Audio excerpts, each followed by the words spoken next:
One summer Sunday, I was preaching in a Presbyterian church in East Orange, New Jersey, years ago.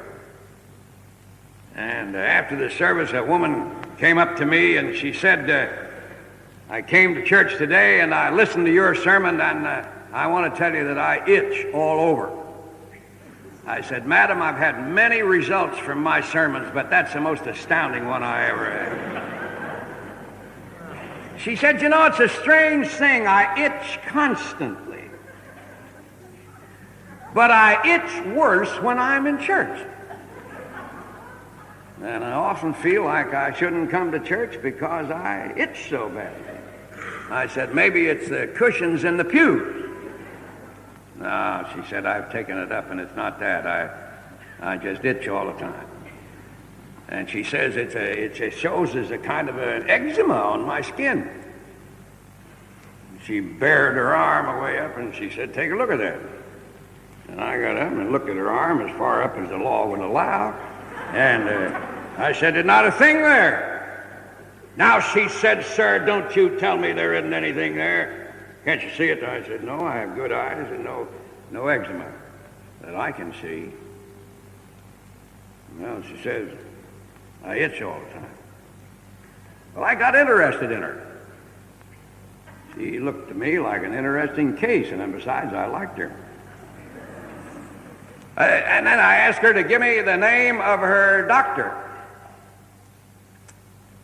And that turned out to be more interesting. He said that this woman had a low-grade temperature, ran about 100 all the time.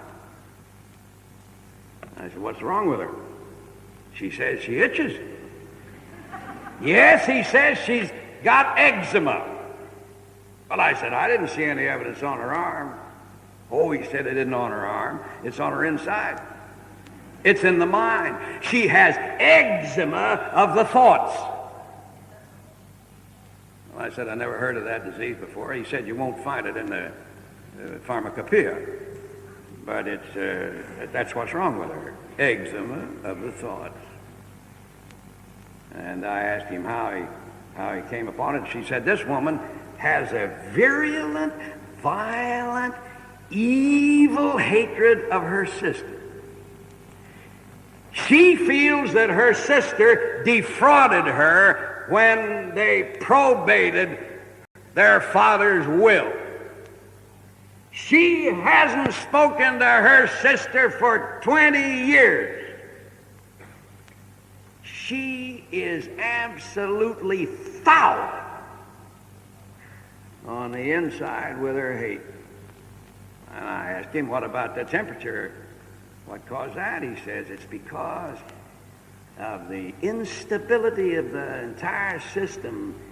The body is trying to throw off this hate. And he said, as long as she's a Peale to you, if I were you, he said, I would give her the catharsis from sin treatment.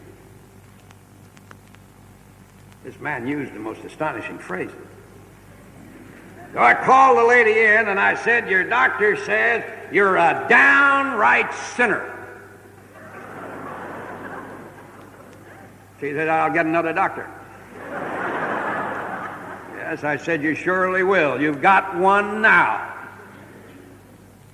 I explained to her the mechanism. She finally saw it. And one day I compelled her almost by force to get down on her knees and to give up this sin and to pray lovingly about her sister. She died hard. It was very difficult. You can't let go an unhealthy thought easily because it wants to master. But finally, she turned and faced toward the cross and the blessed Lord Jesus, and she said, Jesus, my Lord, forgive me, a sinner,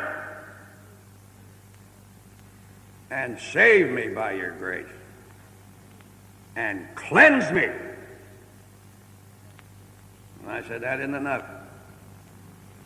Tell the Lord you love your sister. That was the hardest thing. I saw the day when the two ladies walked down the aisle of my church, arm in arm.